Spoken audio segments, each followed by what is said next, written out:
Oh, alam namin ikaw yan. Ang kaliskis ng ahas sa pisngi mo.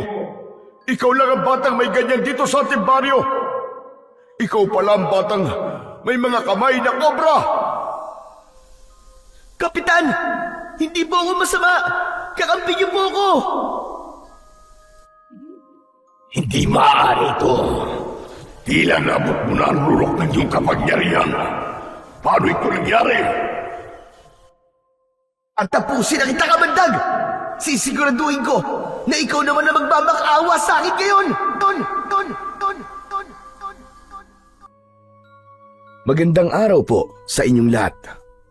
Ang kwentong inyong mapapakinggan ay tungkol sa batang si Greco na bugbog sa pangungutya dahil sa kaliskis ng ahas sa kanyang muka. Nang magsimulang sumalakay ang mga aswang sa kanilang baryo, ay ipinagkaloob sa kanya ni Lolo Agapito ang isang makapangyarihang kwintas na mula pa sa ama ni Greco na isang taong reptilian o kawangis ng mga ahas. At ang kwintas na yon ay hindi lang niya ginamit upang protektahan ang kanyang sarili, kundi ang lahat ng mga tao sa kanilang lugar. Magagawa nga bang tanggapin ng mga tao si Greco sa kabila ng kahindik-hindik niyang anyo? Magiging sapat nga ba ang pagiging tagapagtanggol niya upang makamit niya ang respeto at pagtanggap na matagal niya nang inaasam? Ngunit bago po ang lahat, mga idol, huwag po nating kalimutan mag-subscribe at i-hit ang notification bell sa aking YouTube channel na The Voice Addict at Apong Isaac para sa mas marami pang makapigil hiningang kwentong aswang at katatakutan mula sa mundo ng kababalaghan. Umpisahan na po natin ang kwento. Greco, bakit naman may bagas na yung mukha mo? Hindi ba tinutusan lang kita bumili ng toyo at suka para sa adobo? Paano po si Kaloy? Tinukso na naman po ako. Ang sabi niya may galis daw po ang mukha ko, nakakadiri daw po ako. Ayun, napikon po ako kaya sinuntok ko po sa nguso.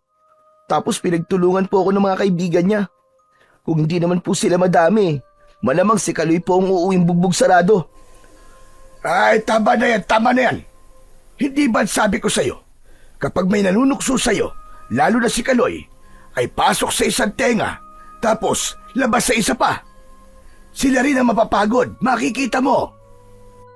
Lolo, palagi ko naman pong ginagawa yan eh. Pero hanggang ngayon po, hindi pa rin sila tumitigil sa panunukso dahil sa mukha ko. Parang habang hindi ko sila nilalabanan eh, mas lalo silang ginaganaan sa panunukso sa akin. Alam mo, Apo, mas maganda pa rin ang pinipili mong maging mapagkumbaba. Wala magandang maidudulot ang karahasan. Hindi yan sagot sa lahat ng problema. Opo, hayaan niyo po sa susunod. Iiwas na po ako sa kanila. Talagang hindi ko lang naman po napigilan ng lumaban sa kanila eh. Lo, ito na po pala yung toyo at suka na pinabibili niyo sa akin. O siya, sige. Magsagot ka na lamang muna ng mga takdang aralin mo. At ako naman babalik na sa pagluluto. Anong oras na, pero wala pa rin tayong lutong ulam. Nagtungo na si Lolo Agapito sa maliit nilang kusina ng bahay ni Greco, habang si Greco naman ay umupo at hinarap ang mga takdang aralin niya na kailangan niyang sagutan. Ngunit hindi niya magawang ituon ang atensyon niya roon. Umaalingaw-ngaw pa rin sa isip niya ang panlalait ni Kaloy sa kanya dahil sa tila kaliskis ng ahas sa kanyang kaliwang pisngi. Ayon kay Lolo Agapito, isinilang si Greco na meron ng ganun sa muka. Pinaglihiraw kasi siya ng namayapa niyang ina sa ahas, kaya marahil ay may kaliskis ng ahas ang kanyang muka. Simula na magkaisip si Greco, ay namulat na siya sa panunukso ng mga batang kaedad niya. May iba rin na gaya ni Kaloy na sinasabing galis ang nasa kanyang muka. Hindi nagtagal ay tinawag na siya ni Lolo Agapito para maghapunan. Habang kumakain ang maglolo, ay tahimik pa rin si Greco. Greco, Apo, bakit parang ang tamlay-tamlay mo? Huwag mong sabihing ayaw mo ng ulam natin ngayon. Hindi ba paborito mo yung adobong baboy? Lo, naisip ko lang po kasi na kung buhay siguro si nanay, ay may magtatanggol po sa akin, no? Aba, oo naman. Kilala ko ang nanay mo. Ayaw nung naaapi ang mga mahal niya sa buhay. Lalo ka na, kasi anak ka niya. Eh si tatay po kaya, kung nandito po kaya siya ipagtatanggol niya rin po kaya ako? Nasamid bigla si Lolo Agapito. Uminom muna ito ng tubig bago muling nagsalita. Huwag na natin pag-usapan ng tatay mo, Greco. Pero hindi po ba buhay pa siya? Buhay pa nga siya, pero iniwanan niya kayo ng nanay mo. Biruin mo, hindi ka pa naipapanganak sa mundo, ay para na siyang bulang naglaho. Kaya ayoko nang nababanggit mo ang tatay mo. Nagkakaintindihan ba tayo? Walang imik na tumango si Greco. Kahit ang totoo, ay nais niyang mapag-usapan nila ang tatay niya. Base sa kwento ni Lolo Agapito, iniwanan ng tatay niya ang kanyang nanay habang buntis ito. Walang nakakaalam kung saan ito nagpunta at labis yung dinamdam ng nanay ni Greco, habang ang nanay naman niya ay nasawi matapos siyang ipanganak. May hinala si Lolo Agapito na labis na iniisip ng nanay ni Greco ang pag-alis ng asawa nito, kaya nabinat ito at bigla na lang binawian ng buhay. Sa kabila ng kakaibang bagay na nasa mukha ni Greco, ay pinipilit pa rin niyang mabuhay bilang isang normal na bata. Ngunit halos lahat ay nilalayuan siya dahil sa kakaiba niyang itsura. Madalas siyang mapaaway, hindi lang sa baryo nila, kundi maging sa eskwelahan. Ilang beses din siyang huminto sa pag-aaral dahil sa matinding pambubuli sa kanya. Kaya sa edad niya na 11, ay grade 3 pa lamang siya. Isang hapon, umuwi si Greco mula sa eskwelahan na namumugto ang mga mata. Nang makita siya ni Lolo Agapito, ay may pag-aalala siya nitong kinausap. Nung isang araw, may bangas ka sa muka. Ngayon naman, mukhang umiyak ka. Bakit na naman ba? Ano ba nangyari? Paano kasi, Lo? Tinukso ko ng mga kaklase ko pati teacher namin. Pinagtawanan pa ako. Ayoko na pong pumasok sa eskwelahan. Tutulungan ko na lang po kayo sa pagtatanim at pagtitinda ng gulay. Aba, hindi naman ako papayag sa sinabi mong yan. Dapat ay makapagtapos ka ng pag-aaral. Sayang ang talino mo, apo. Sandali lang. Bakit ka ba nila pinagtawanan? Talagang tinanong mo pa, Lolo. Siyempre, dahil sa kaliskis sa mukha ko. May dula kasi kami, tapos may tauhan na aswang. Ang sabi po ng mga kaklase ko, ako na lang daw po ang gumanap na aswang kasi nakakatakot na raw po ang mukha ko. Pinagtawanan po ako ng lahat. Tapos yung teacher namin, na umasa ako na ipagtatanggol ako, nakitawa na rin. Aba, ibang klase rin ang guro mo, ane. Imbis na sawayin ng mga kaklase mo, ay nakisali pa. Abay, kagaling. Lo, wala na po bang pag-asa na maalis tong kaliskis sa mukha ko? Ano po kaya kung humingi na tayo ng tulong kay Mayor at baka pwedeng ipatanggal to sa mga doktor? Tinapik ni Lolo Agapito ang balikat ni Greco at ngumiti ito. Greco, alam ko na sa ngayon ay panunukso lang ang ibinibigay sa iyo ng mga kaliskis na yan sa iyong mukha. Pero darating ang panahon na magpapasalamat ka kasi meron ka niyan.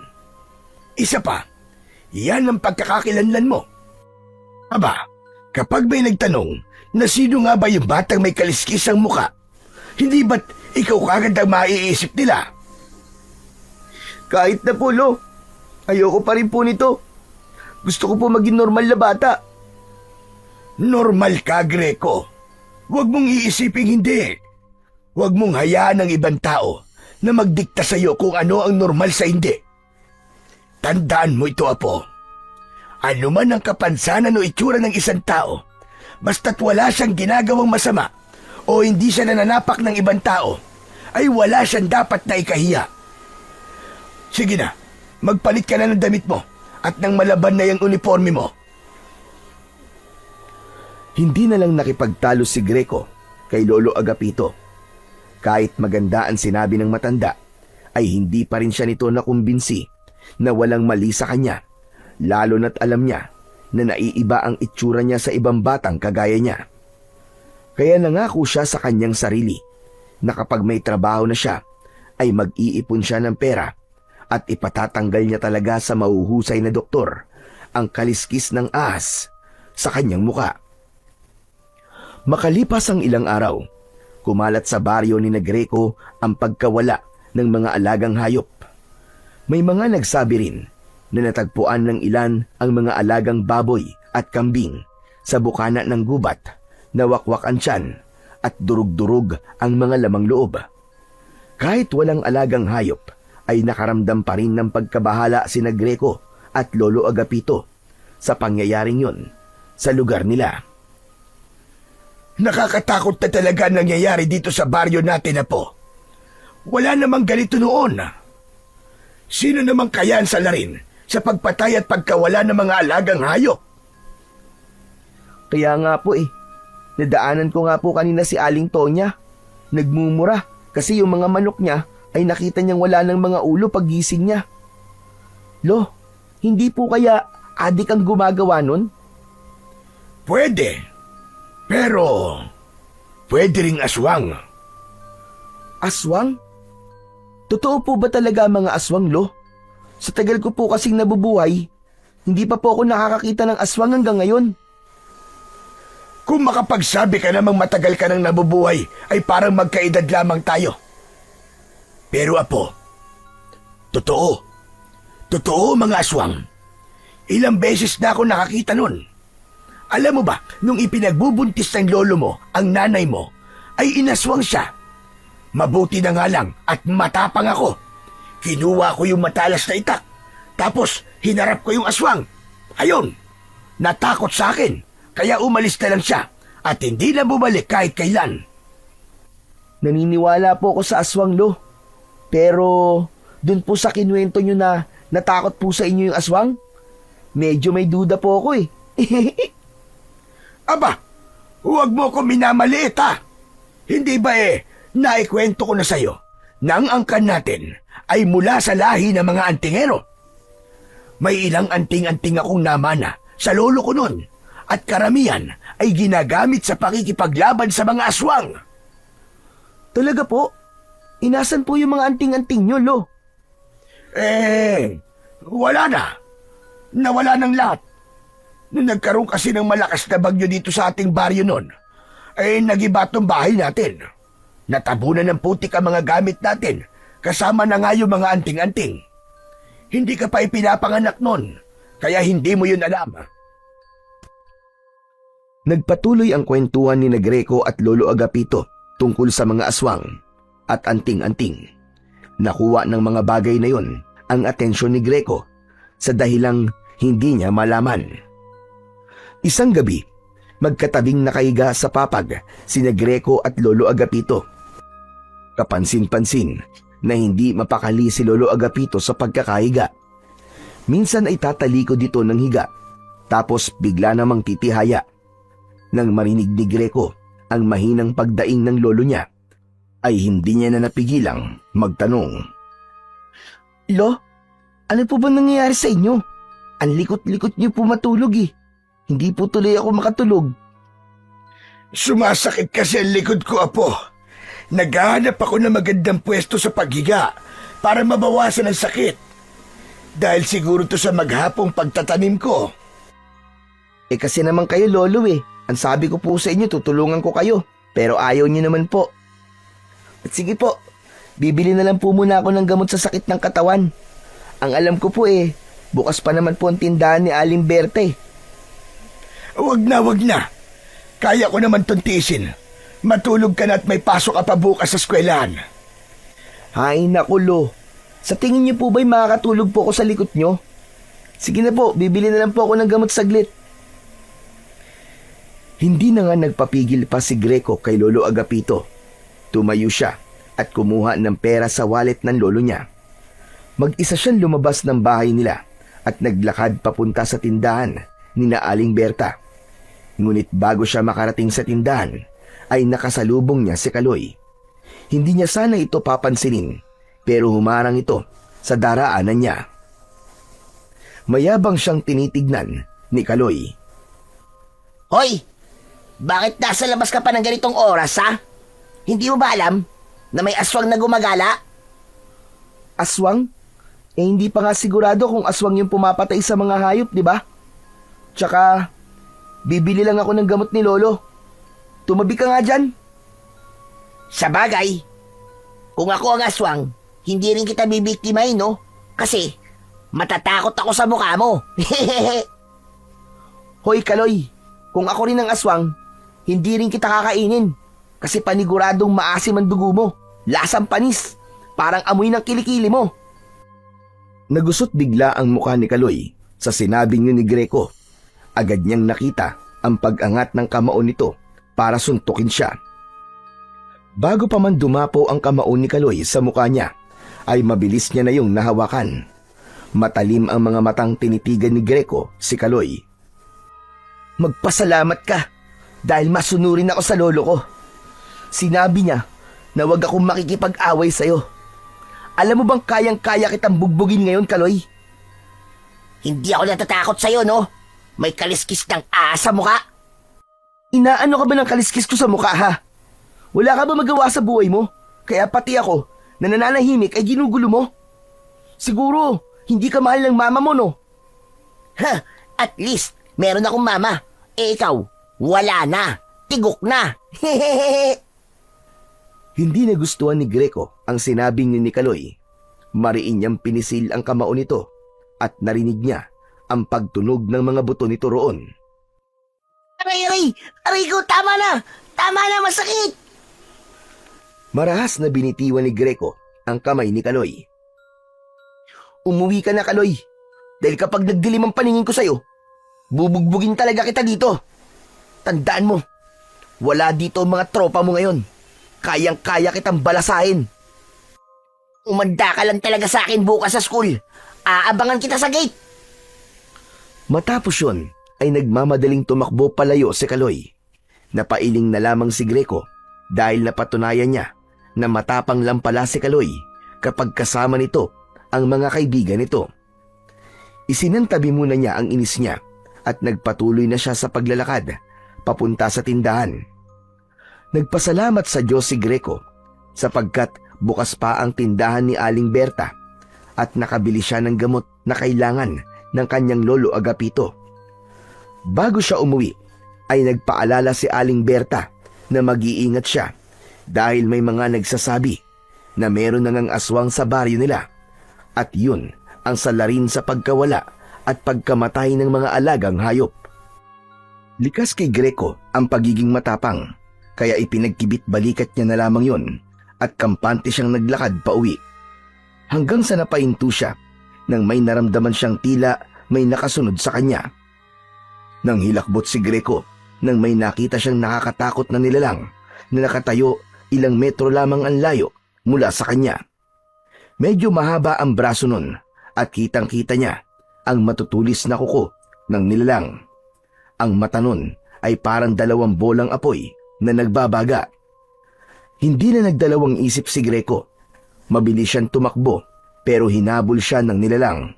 Dinig niya ang nakakatakot nitong pag-angil na maihahalin tulad sa isang mabangis na hayop. Nang malapit na siya sa kanilang bahay, ay doon na siya nagsimulang sumigaw. Lolo! Tulong! May umahabol sa akin na halimaw! Bago pa makapasok si Greco sa bahay, ay bigla siyang sinunggaban ng nilalang sa kanyang likod. Napasubsob siya sa lupa. Naramdaman niya ang bigat ng nilalang sa likod niya hanggang sa bumaon ang mga ngipin nito sa kaliwang balikat niya. Lolo! Tulungan niyo ako! Pinapatay ako ng halimaw! Tulong! Bumukas ang pinto at lumabas si Lolo Agapito na may hawak na matalas na itak. Nanlaki ang mga mata nito nang makita ang nilalang na nasa likod ni Greco. Hindi ito nag-alinlangan na atakihin ang nilalang.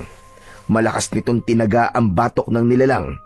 Sumirit ang dugo nito at sumigaw ito na para itong kinakatay na baboy. Layuan mo ang apo ko! Papatayin talaga kitang hayop ka! Lumayas ka rito! Layas! Sunod-sunod na pinagmumura ni Lolo Agapito ang nilalang hanggang sa tuluyan itong umalis at nawala sa dilim. Tinulungan ni Lolo Agapito si Greco sa pagtayo. Nang makapasok sila sa bahay, ay mabilis na isinarado at kinandado ng matanda ang pinto, habang si Greco ay nakaupo habang habol ang paghinga. Agad na tinignan ni Lolo Agapito ang sugat sa balikat ni Greco. Kumuha ito ng panlinis at gamot para sa sugat. Lolo, ano po bang halimaw yun? Aswang yun, Apo. Isa yung aswang. Tama nga ang kumakalat na kwento na aswang ang dahilan sa pagkawala at pagpatay ng mga hayop dito sa ating lugar. Ngunit ang mas nakatakot, pati yata tao ay binibiktima na niya. Mabuti na lamang at yan lamang ang nakuha mo, Apo. Hindi ko mapapatawad sa sarili ko kung napatay ka niya. Akala ko nga rin po kanina mamamatay na ako, Louie. Salamat po. Iniligtas niyo po ako. Mahigpit na niyakap ni Lolo Agapito si Greco. Ramdam niya ang labis na pag-aalala ng lolo niya sa kanya. Alam ni Greco na kung hindi agad nakalabas ang lolo niya, ay sigurado na sa oras na yon ay nasa kabilang buhay na siya. Kinabukasan, sa kabila ng sugat na natamo ni Greco mula sa aswang, ay pumasok pa rin siya sa eskwelahan dahil meron silang exam. Habang mag-isang nakaupo sa ilalim ng puno ng mangga at kumakain ng turon, ay nilapitan siya ni Kaloy kasama ang mga kaibigan nito. Matalim na tinignan ni Greco si Kaloy. Tumayo siya at aalis na sana, pero hinawakan ni Kaloy ang braso niya. Sandali lang. Aalis ka naman kagad eh. Masyado ka naman suplado. Wala akong oras para sa mga kagaya mo, Kaloy. Ano ka ba? Hindi kita aawayin ngayon. Wala na sa akin yung mga pinagsasasabi mo sa akin kagabi. Papalampasin ko na lang yun. Ang gusto ko lang malaman ay kung totoo ba ang kumakalat na kwento sa baryo natin na inatake ka raw ng aswang kagabi. Paano mo nalaman yun? Yung lolo mo kasi, panay ang kwento. Sabi niya, totoong may aswang sa baryo at inatake ka raw. Buti nga raw at buhay ka pa ngayon. Siguro, natakot sa iyo yung aswang, no? Nang makita yung pagbumuka mo. Ang sabi siguro ng aswang, naku po, mas nakakatakot pa sa akin tong kaharap ko. Takbo na! Malakas na nagtawanan si Kaloy at ang mga kasama nito. Tumiim ang bagang ni Greco, ngunit mas pinili niyang kumalma. Alam niya na kung papatulan niya si Kaloy, ay ipapatawag na naman si Lolo Agapito sa school at baka maging dahilan pa yon para makick out siyang muli. Wala akong oras para makipag-usap sa'yo. Aba, napakatapang mo na talaga ngayon ah. Dapat siguro, napatay ka na lang nung aswang kagabi para may libreng biskwit at kapila sa inyo, para may pakinabang ka naman kahit papano. Inalis ni Greco ang kamay ni Kaloy sa braso niya at walang imik siyang naglakad papalayo. Dapat siguro, ikaw ang gawing palakot sa aswang, Greco. Sigurado ako na makita pa lang nilang mukha mo ay tatakbo na sila sa sobrang takot sa'yo. Patuloy lamang sa paglalakad si Greco. Nangako siya sa kanyang sarili na simula sa araw na yon ay iisipin na lamang niya na isang hangin si Kaloy. Napagtanto niya na walang maibubungang maganda ang pagsagot at pagpatol niya sa mga kagaya ni Kaloy na walang ibang nakikita kundi ang kapintasan ng ibang tao.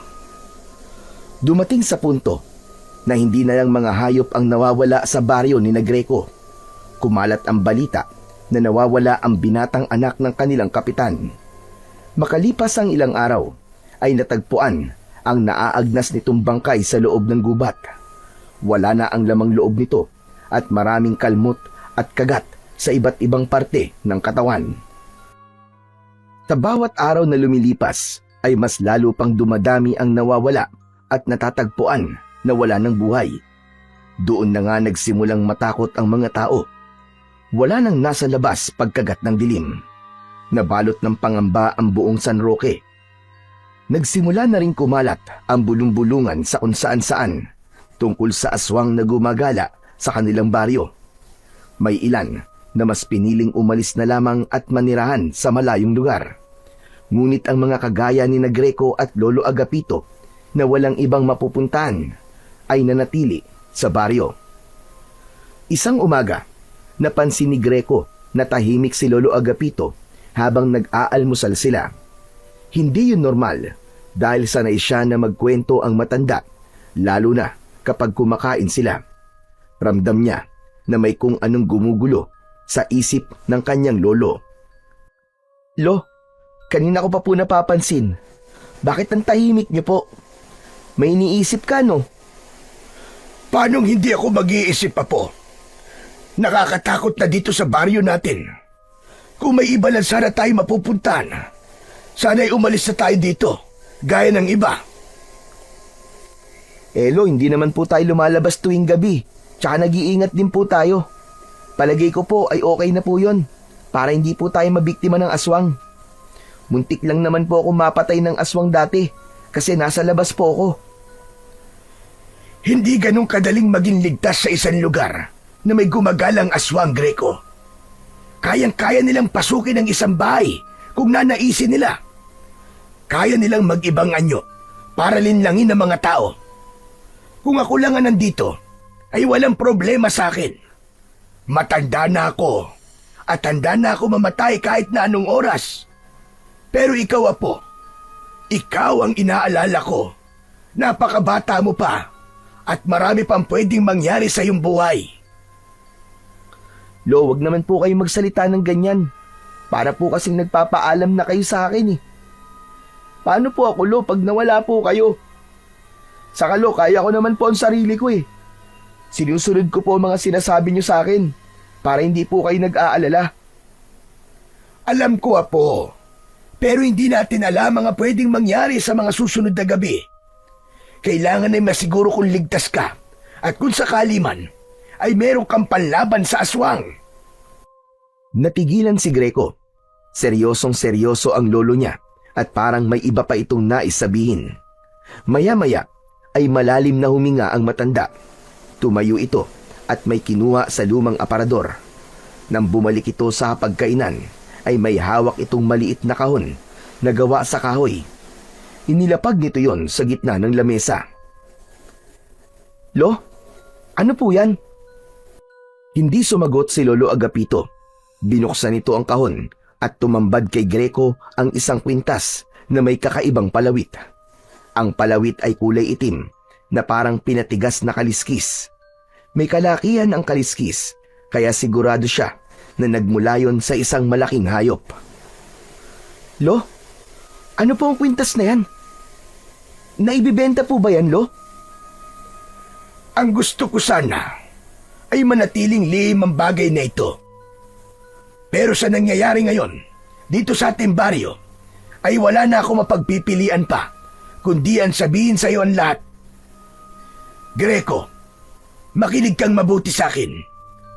Alam kong mahirap paniwalaan ang mga sasabihin ko, pero sana ay lawakan mo ang iyong pag-iisip. Lolo naman eh, kinakabahan naman po ako sa mga sinasabi niyo eh. Muling nagpakawala ng malalim na paghinga si Lolo Agapito. Bago muling nagsalita. Apo, alam ko ang dahilan kung bakit may kaliskis ng ahas ang mukha mo.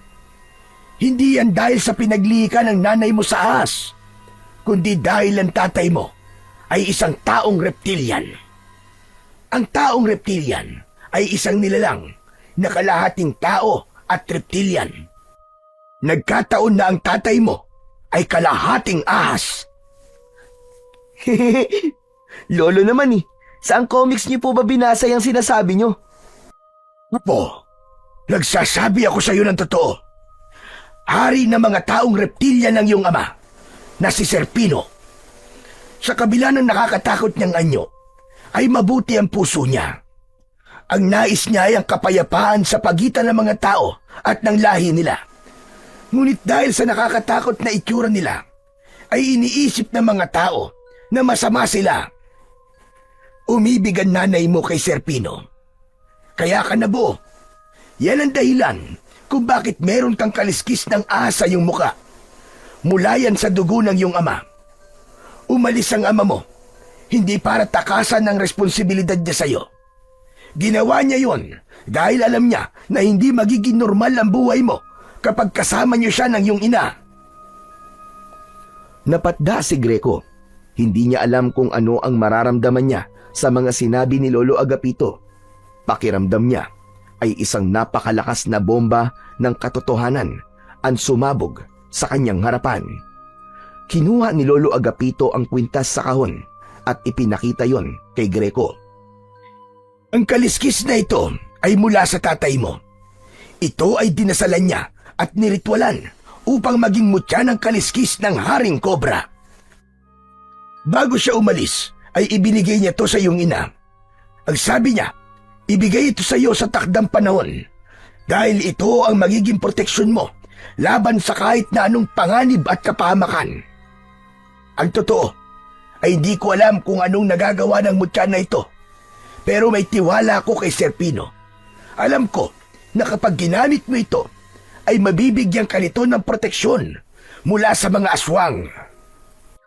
Kung ganun, Lo, buhay pa talaga ang tatay ko. Hindi ako sigurado, Apo. Pero sa tingin ko, ay buhay pa talaga siya. Wala rin akong ideya kung nasan siya ngayon. Lo, ang hirap pong paniwalaan ng mga sinasabi nyo. Isang taong reptilya ng tatay ko. Isang taong ahas. Tama ka, Apo. Naiintindihan kita kung hindi ka kagad maniniwala. Pero wala akong dahilan para hindi sabihin sa iyo ang buong katotohanan. Naisip ko rin na karapatan mong malaman kung ano talaga ang pinagmulan mo. Muling tumahimik si Greco. Pilit niyang prinoseso ang lahat ng sinabi ni Lolo Agapito. Nanlalamig ang buo niyang katawan at hindi niya lubos maisip na hindi buo ang pagiging tao niya dahil may nananalaytay na dugo ng taong reptilian sa kanyang ugat. Tanggapin mo ang mutya ng kaliskis ng Haring Cobra, Greco. Ito ay nakalaan talaga para sa iyo.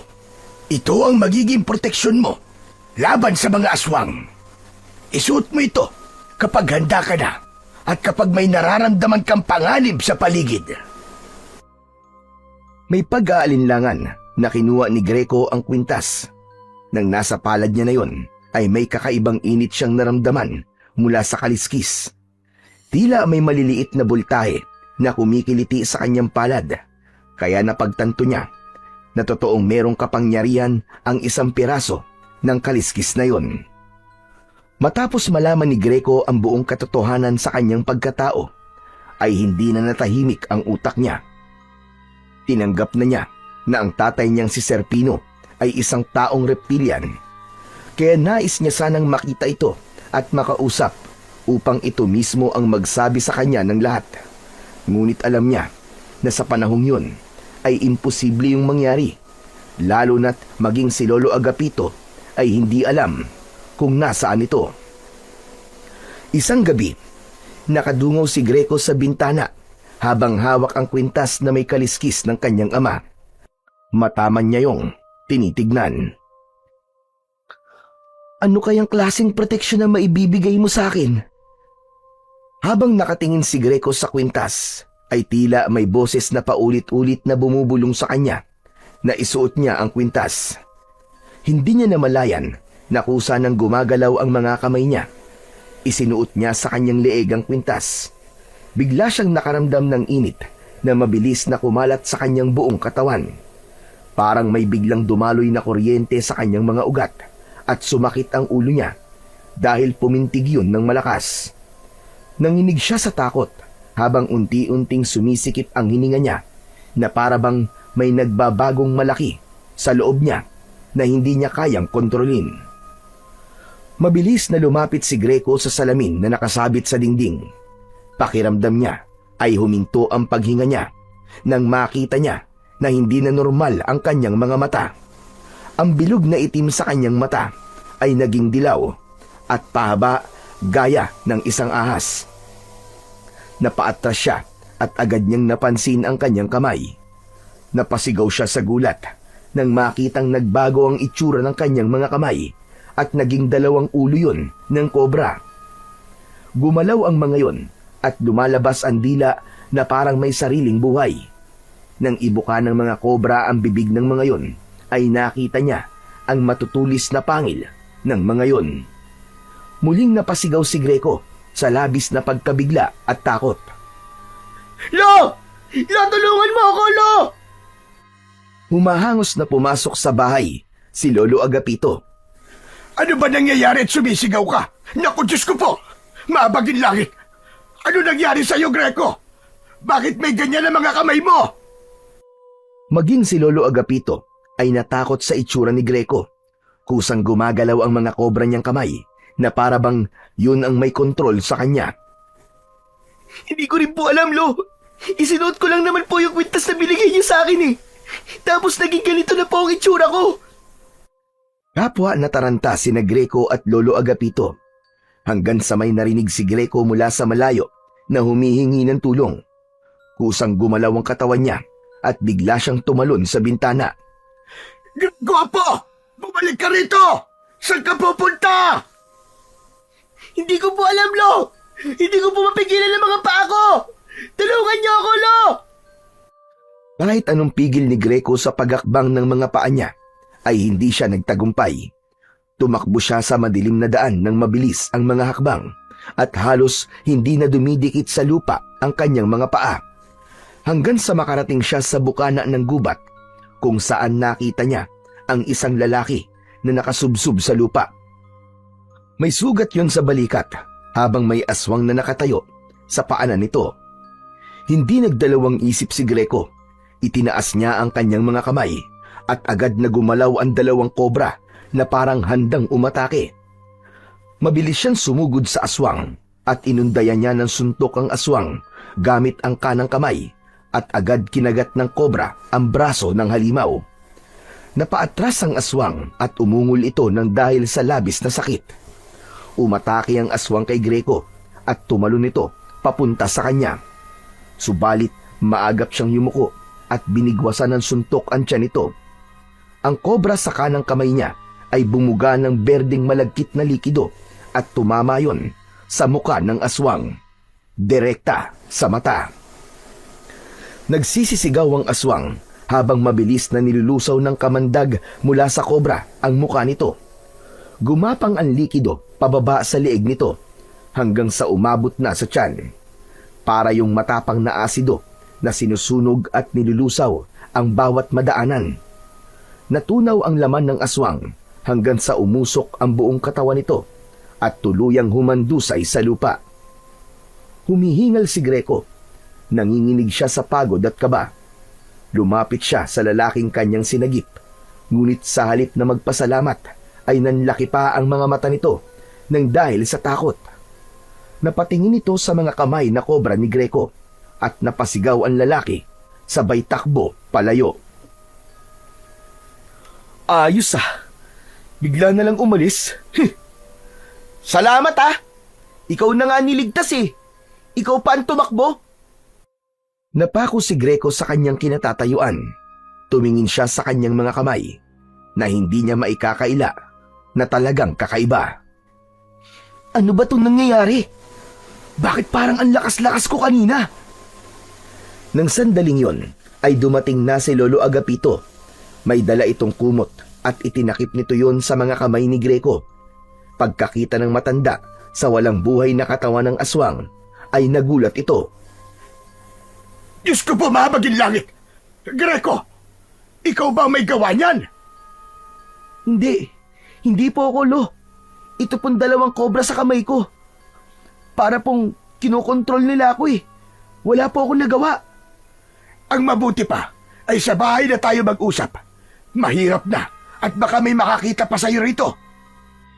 Inakay ni Lolo Agapito si Greco pabalik sa bahay nila.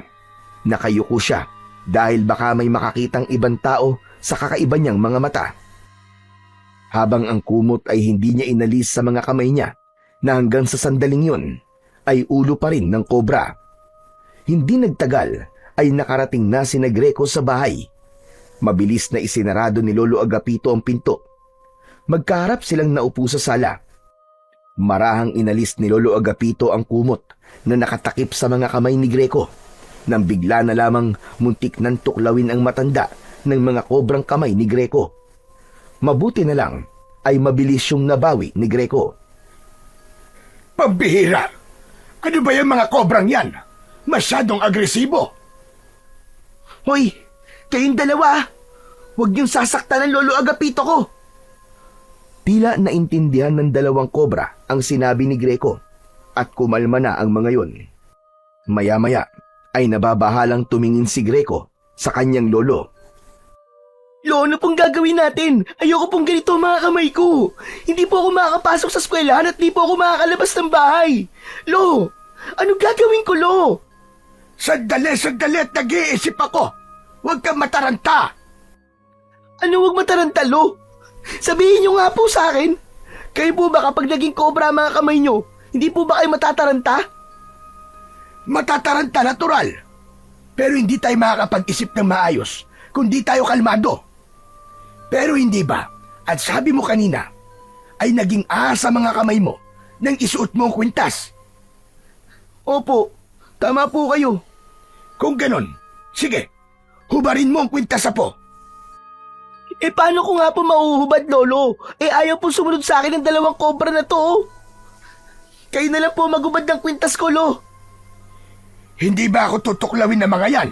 Baka mamaya bugahan din ako ng kamandag ng dalawang yan, gaya ng ginawa nila doon sa aswang, at bigla na lamang ako matunaw dito. Yun nga po, hindi ko rin po alam eh. Hindi ko nga po sila makontrol, di ba? Ay nako! Ano ba kasing klaseng kwintas ang ibinigay sa'yo ng tatay mo? Hindi ko naman nakalain na magiging ganyan ang itsura mo at ang mga kamay mo.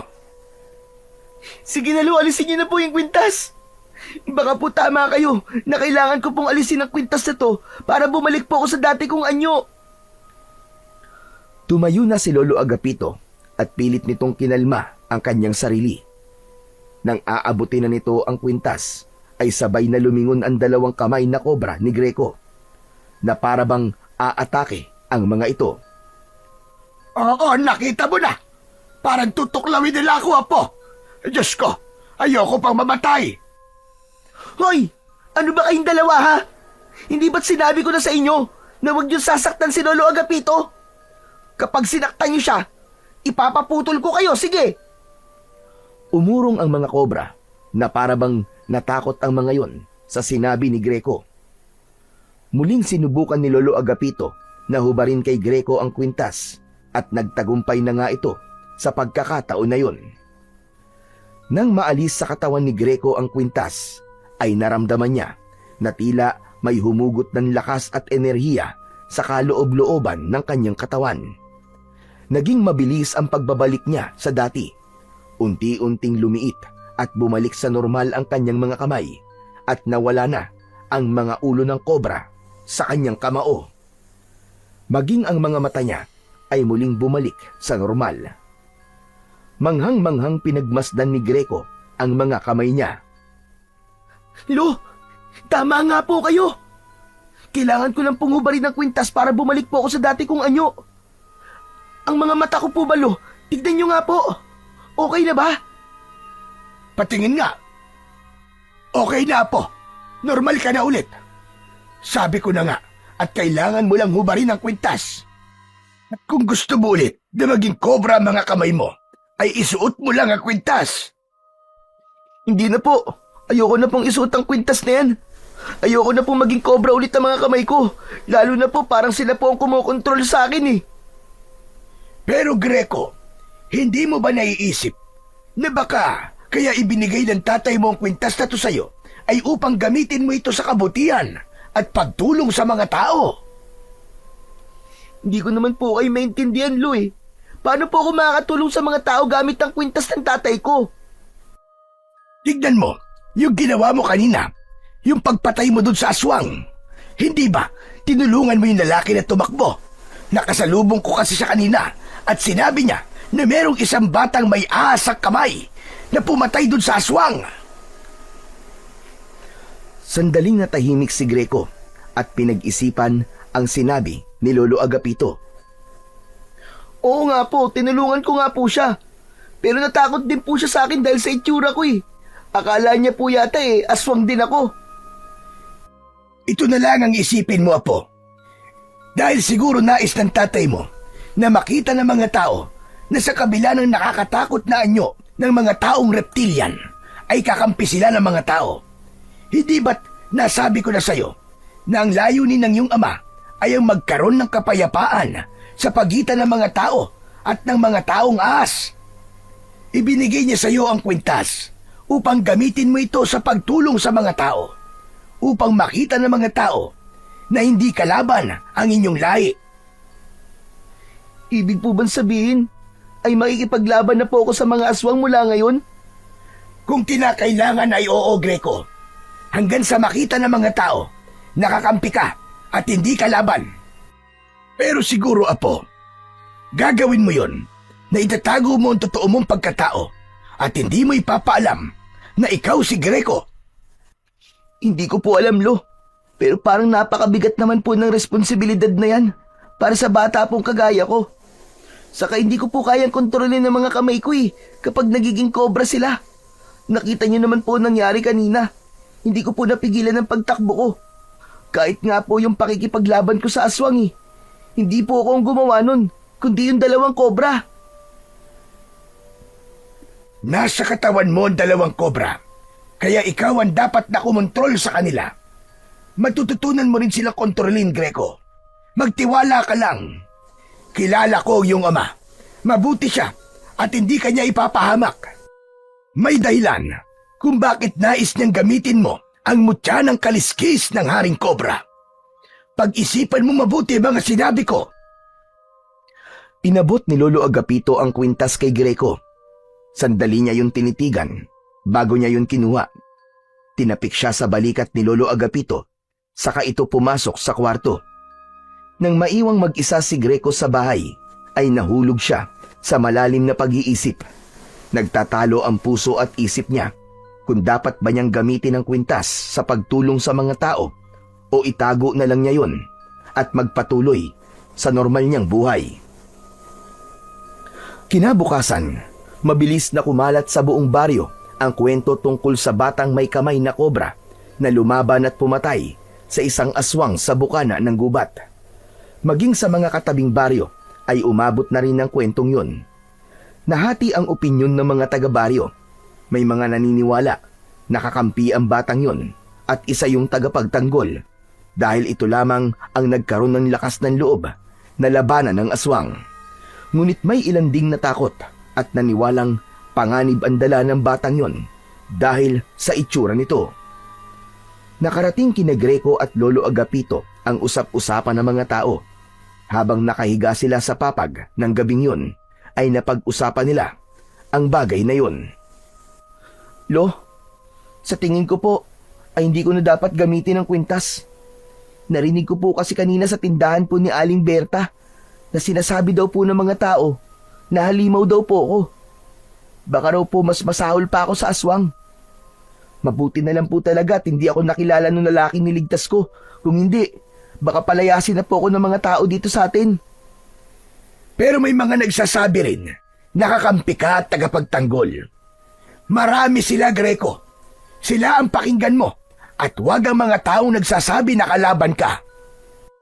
Ang hirap po kasi magdesisyon kung gagamitin ko pa po ba ang kwintas ng tatay ko. Kaya sana, wala nang aswang na umatake dito sa baryo natin. Sana, huli na po yung napatay ko. Sana nga, Apo. Sana nga. Pero, saka na natin pag-usapan ang bagay na yan. Inaantok na ako. Matulog na tayo. Tumalikod at tumagilid na si Lolo Agapito. Hindi nagtagal ay narinig ni Greco ang mahinang paghilik ng lolo niya, habang siya ay hindi magawang makatulog dahil sa pag-iisip. Makalipas ang ilang sandali ay naisipan niya na maglakad-lakad muna sa labas. Tahimik siyang lumabas ng bahay habang nasa kamay niya ang kwintas. Kahit paano ay gumaan ang pakiramdam ni Greco sa kanyang paglalakad. Nagbigay ng kakaibang ginhawa ang malamig na hangin ng gabing yun. hanggang sa hindi niya namalayan na medyo malayo na pala siya sa bahay nila. Hala, ang layo ko na pala. Makabalik na nga. Baka nagising na si Lolo at hinahanap na ako. Ngunit paglingon ni Greco sa kanyang likuran ay natigilan siya. May nakita siyang isang tumatakbong bata at sumisigaw. Nakilala niya ang boses ng bata at nalaman niya na si Kaloy yun. Nanlaki ang mga mata niya nang makita niya na 2 aswang ang humahabol kay Kaloy. Agad na nagtago si Greco sa likod ng isang puno na nasa gilid ng daan. Mula roon ay nakita niyang nadapa si Kaloy habang ang 2 aswang naman ay unti-unti nang lumalapit dito. Wag! Maawa kayo sa akin! Huwag niyo akong kakainin! Hindi ako masarap! Tsaka tamad ako maligo eh! Wag! Maawa na kayo! Alam ni Greco na may magagawa siya para tulungan si Kaloy. Ngunit natatakot siyang gamitin ang kapangyarihan ng kwintas dahil hindi siya sigurado kung sa pagkakataon ba na yon ay magagawa na niyang kontrolin ang mga kobra niyang kamay. Tulong! Tulungan niyo ako! Parang awa niyo na! Kakainin ako ng mga aswang! Ang sigaw na yun ni Kaloy ang nagtulak kay Greco sa desisyon na gamitin ang kwintas. Bago niya isabit ang kwintas sa kanyang leeg, ay kinausap na muna niya ito. Makinig ka sa akin ha. Gagamitin kita. Pero ayokong masyado niyo akong kinokontrol. Ako ang amo niyo. Ako ang dapat na susundin niyo. Maliwanag? Kahit walang nakuwang sagot, ay isinuot na ni Greco ang kwintas. Mabilis na naramdaman niya ang paggapang ng kakaibang lakas sa buong niyang katawan. Habang ang mga kamay niya ay naging ulo na nga ng kobra. Malikot ang mga yon at gumagawa pa ng tunog. Makinig kayo mabuti. May kailangan kayong iligtas. Tulungan niyo ako. Isang malalim na paghinga ang pinakawalan ni Greco bago siya lumabas sa pinagtataguan. Malalaki ang hakbang na lumapit siya kay Kaloy at iniharang niya ang sarili niya sa 2 aswang. Ko po! Ang batang may ahas na kamay! Naloko na! May halimaw! Tumahimik ka nga. Ang ingay mo. Ikaw na nga nililigtas eh. Nang aasar ka pa. Hoy! At kayong 2 pangit na aswang. Ako ang harapin nyo. Tignan natin kung uubra kayo sa mga kamay ko. Itinaas ni Greco ang kanyang mga kamay na may ulo ng kobra. Gumalaw ang mga yon at tumingin sa 2 aswang na naglalaway. Umangil ang mga aswang at umatake ang isa kay Greco. Akmang sasakmalin siya nito pero inunahan na ito ng kobra sa kaliwang kamay niya. Kinagat nito ang leeg ng aswang. Agad naman siyang hinarap ng isa pang aswang. Sumugod ito ng mabilis at sinubukang kalmutin si Greco. Ngunit naunahan ito ng kobra na nasa kanang kamay niya. Mabilis itong gumalaw at binugahan nito ng kamandag ang aswang. Tumama yon sa mukha ng aswang.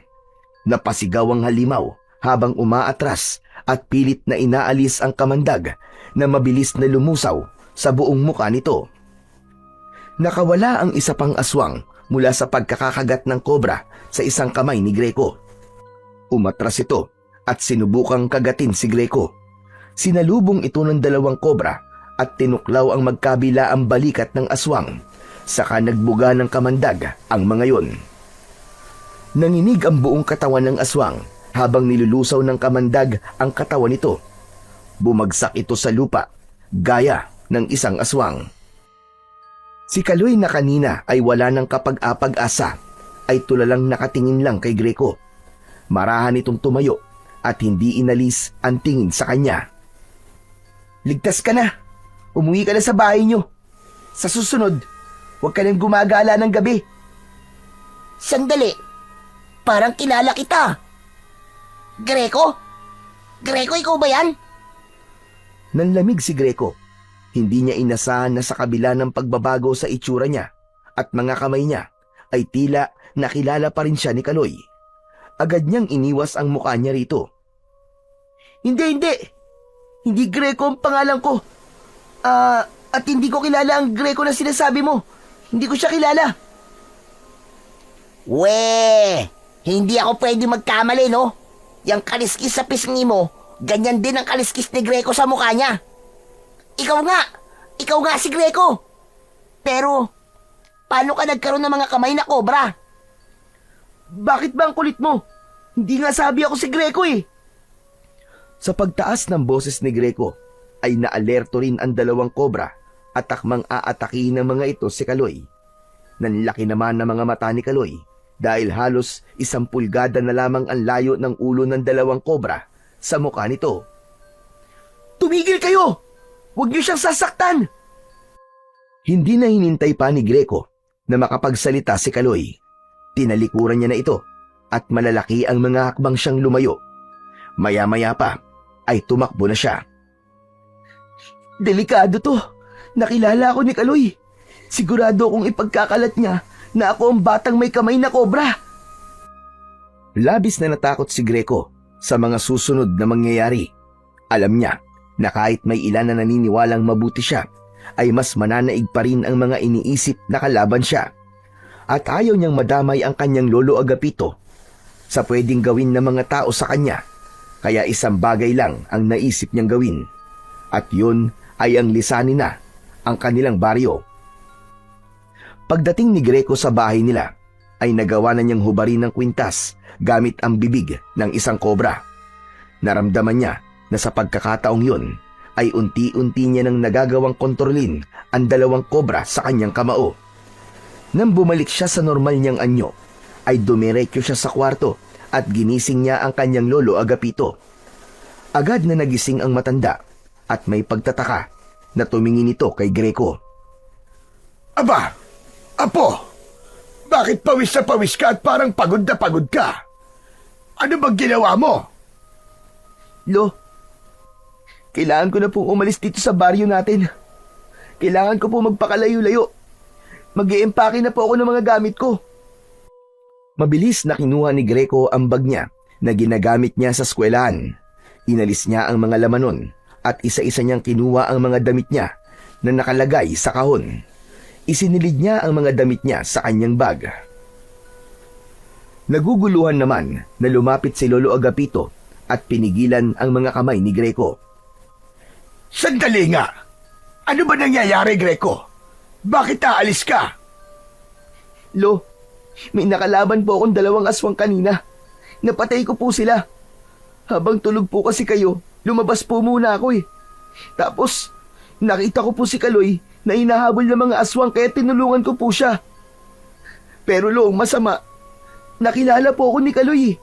Kahit tumanggi ako na hindi ako si Greco, ay parang sigurado po siya na ako ang batang may mga kamay na kobra. Anak ng kaliskis naman, oo. Bakit sa dami ng pwede makakilala sa'yo, ay ang Kaloy pa na yun? Kaya nga po kailangan ko na pong umalis dito sa baryo natin. Lo, kilala ko po si Kaloy. Sigurado po ako na ipagkakalat niya ang nalaman niya. Baka pagtulungan po ako ng mga tao na palayasin dito. Kaya, bago po nila gawin yun, ay ako na lang po ang aalis. Ipagpapatuloy na sana ni Greco ang paglalagay ng mga damit niya sa bag, pero muling hinawakan ni Lolo Agapito ang mga kamay niya. Mas mahigpit sa pagkakataon na yon. Greco, tumigil ka sa ginagawa mo. Hindi mo kailangang umalis. Lo, aalis na lang po ako. Baka patayin po ako ng mga tao dito sa atin eh. At saka, baka idamay ka po nila. Ayoko mapahamak po kayo ng dahil sa akin. Hindi ako mapapahamak. Huwag kang mag-isip ng negatibo. Hintayin muna natin ang mga mangyayari. At kung sakali mang hindi maganda ang pagtanggap ng mga tao sa kung sino ka, ay ako ang bahalang makipag-usap sa kanila. Hindi kita pababayaan. Dahil apo kita at mahal na mahal kita, Apo. Napaluha si Greco sa sinabing yun ni Lolo Agapito. Naramdaman ng lolo niya ang takot niya, kaya niyakap siya nito at hinaplos ang likod niya. Lo, natatakot po ako eh. Nung wala pa sa akin ang kwintas, ay matindi na po ang panghuhusgang natatanggap ko mula sa mga taga rito sa atin. Eh ano pa po kaya? Kapag nalaman nila na isa akong halimaw. Hindi ka halimaw, Apo. Walang halimaw na may mabuting puso. 2 tao nang naililigtas mo. siguro naman ay sapat na yon para isipin ng mga tao na hindi ka masama. Isa pa, tandaan mo ang layunin ng iyong ama. Kailangan magkaroon ng kapayapaan sa pagitan ng mga tao at sa mga taong reptilian na gaya mo. Alam kong ikaw ang susi para mangyari yon, Apo.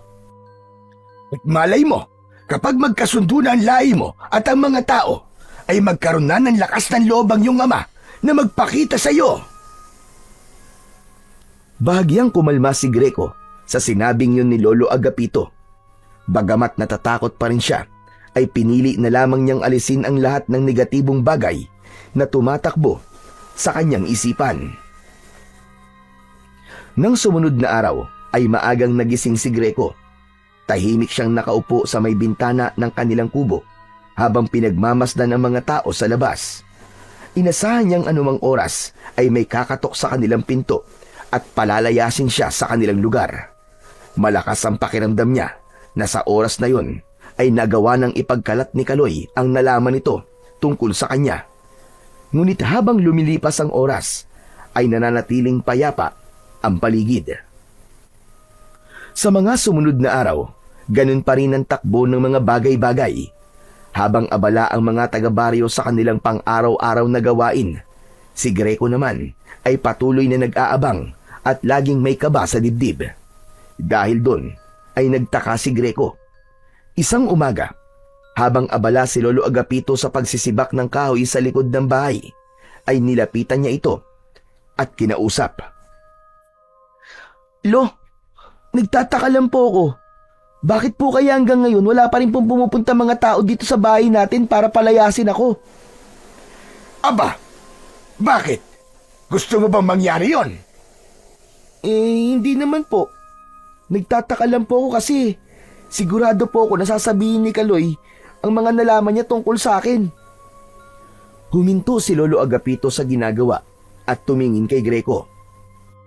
Malay mo naman, hindi rin sigurado si Kaloy kung ikaw ba talaga yung batang may kamay na kobra. Kaya siguro hindi niya magawang maikwento sa iba. Pero hindi po kaya humahanap lang siya ng magandang pagkakataon para sabihin po sa lahat? Yung bang tipong mapapahiya ako o kaya naman wala na akong malulusutan? Maging positibo ka lang, Greco. Magpasalamat na lang tayo dahil hanggang ngayon ay hindi nangyayari ang iniisip mo. Alam mo, mas maganda kung alisin mo muna ang pangamba mo.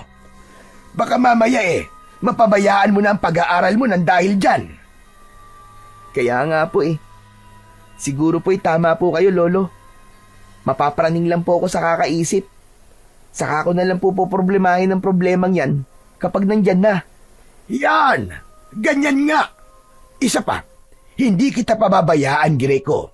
Kung sakaling subukan ng mga tao na palayasin ka, natural, sasama ako sa iyo.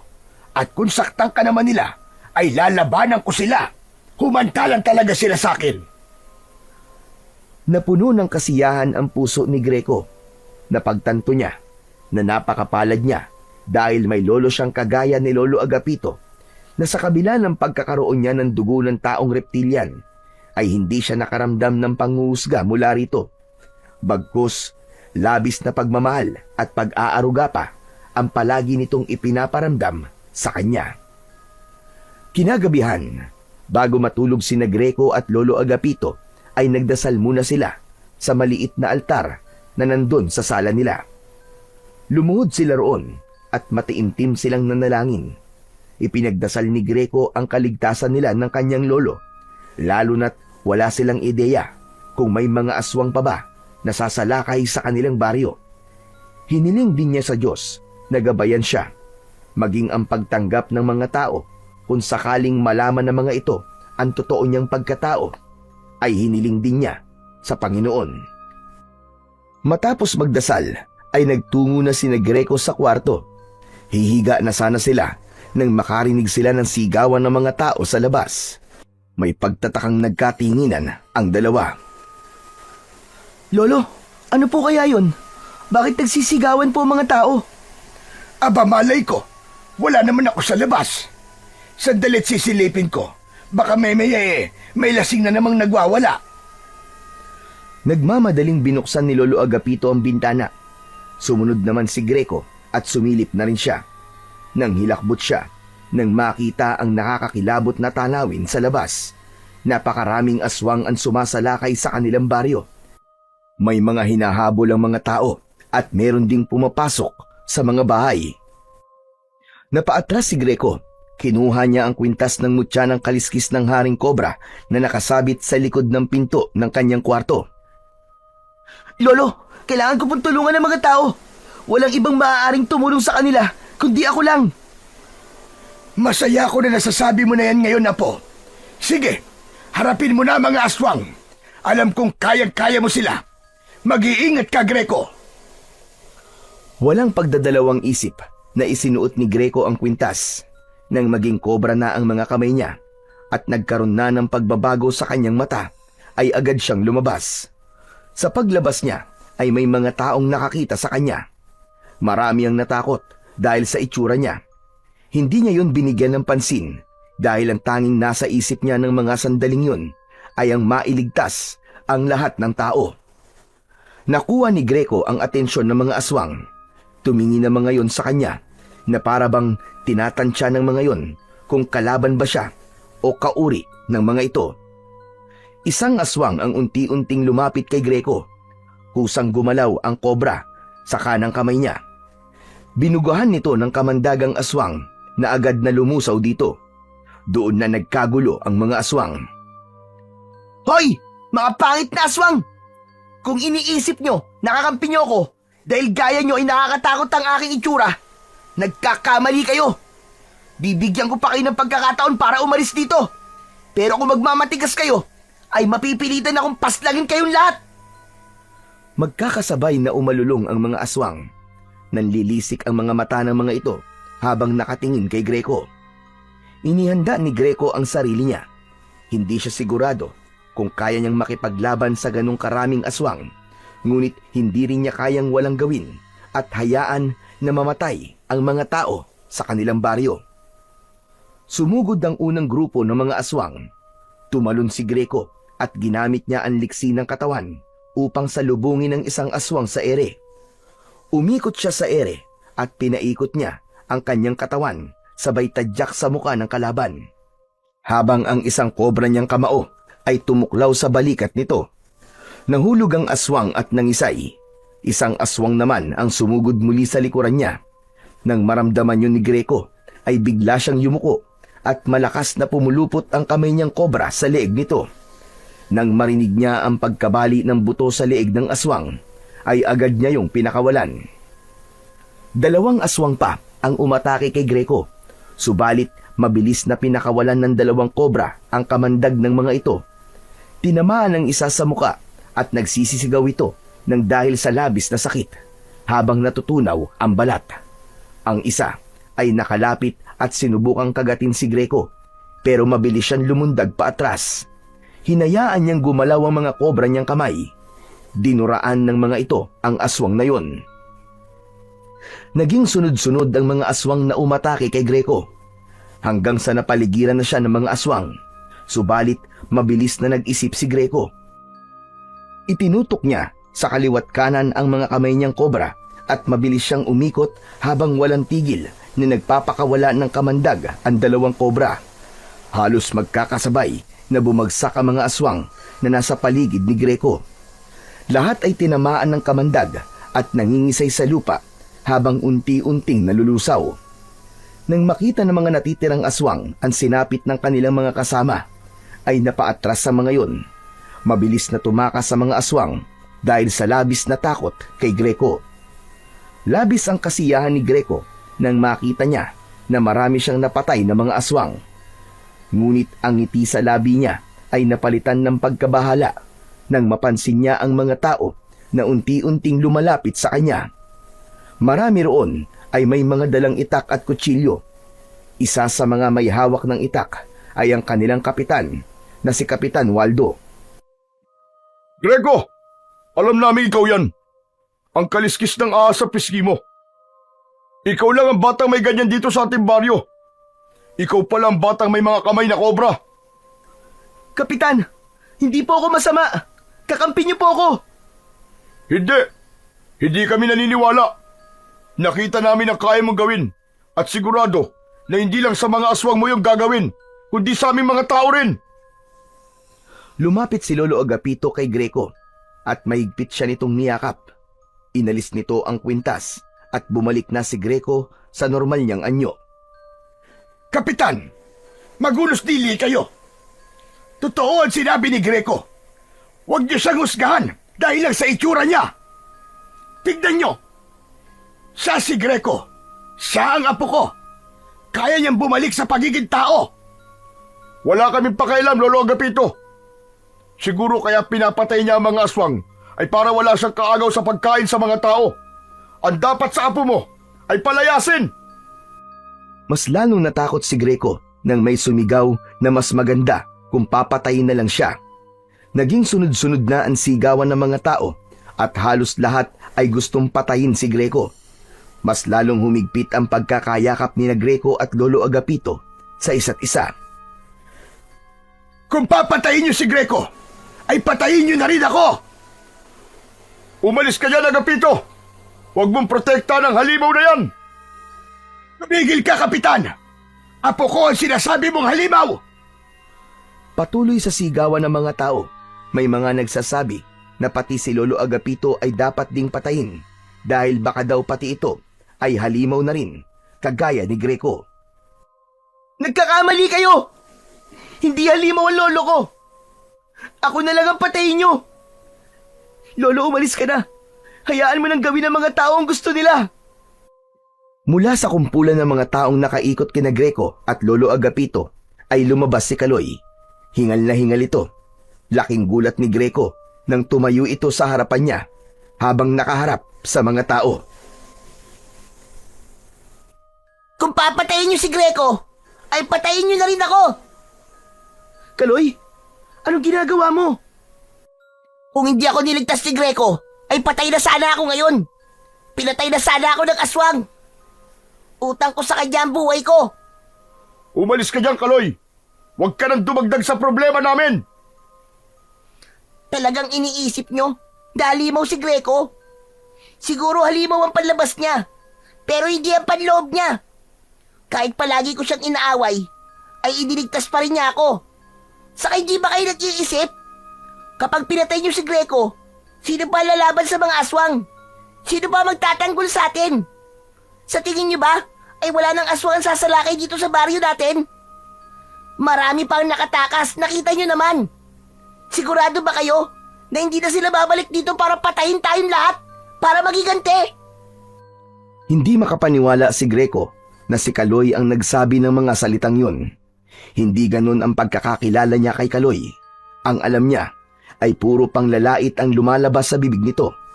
Pakiramdam niya tuloy ay hindi si Kaloy ang nasa harapan niya. Natahimik ang lahat ng mga tao matapos magsalita ni Kaloy. Maging si Kapitan Waldo ay lumambot ang muka at parang may isang bagay itong napagtanto. Mga kasama, tama si Kaloy. Hindi natin pwedeng patayin si Greco. Kapag pinatay natin siya, ay wala na makikipaglaban sa mga aswang. Sa ngayon, siya lang talaga may kakayahan na harapin ang mga aswang. Nagsimulang magbulungan ang mga tao sa paligid ni Greco. Patuloy ang kaba ni Greco dahil hindi niya alam kung makukumbinsi ba ang mga tao na huwag siyang patayin. Umuwi na tayong lahat, mga kasama. Magpahinga na tayo. Dahil bukas ay marami tayong aayusin ng mga sinira ng mga aswang. Pinangunahan ni Kapitan Waldo ang pag-alis.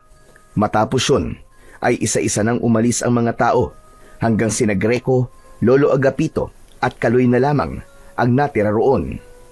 Humarap si Kaloy kay Greco at pabiru siya nitong sinuntok sa dibdib. Magpasalamat ka sa akin at ipinagtanggol kita. Oo nga eh. Salamat, Kaloy ah. Salamat kasi kung hindi ka pa dumating, baka pinatay na ako ng mga tao. Hindi ko naman pwedeng hayaan na mamatay ang taong tumulong sa akin, no? Utang ko sa'yo ang buhay ko, Greco. Ako rin, kailangan ko magpasalamat sa'yo. Salamat kasi kahit palagi kitang inaaway, iniligtas mo pa rin ako Kahit pwede mo naman akong pabayaan ng gabing yun. Napangiti si Greco at nakipagkamay siya kay Kaloy. Sa kabila ng muntik na siyang patayin ng mga tao, ay napakasaya niya sapagkat nakahanap siya ng isang bagong kaibigan sa katauhan ni Kaloy na hindi niya inakala dahil simula nang magkaisip siya ay kaaway na ang tingin sa kanya ng batang si Kaloy. Kahit paano ay nakahinga ng maluwag sina Greco at Lolo Agapito. Labis ang pasasalamat nila kay Kaloy dahil kung hindi dahil dito ay malamang hindi maliliwanagan ang mga tao sa kung sino talaga si Greco. Sa mga sumunod na araw, matapos ang matinding laban sa mga aswang, ay hindi na muna lumalabas si Greco ng bahay.